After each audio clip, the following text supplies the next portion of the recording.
فئتین عظیمتین من المسلمین، فرمایا لوگو یہ میرا بیٹا سید ہے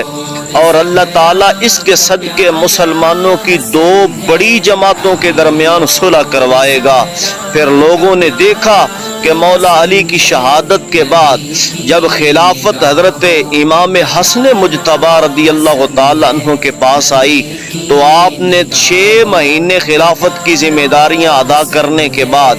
یہ 3 بر اعظموں کی حکومت حضرت امیر معاویہ رضی اللہ تعالیٰ عنہ کے حوالے کر دی۔ اور علماء فرماتے ہیں جب یہ حکومت لکھ کے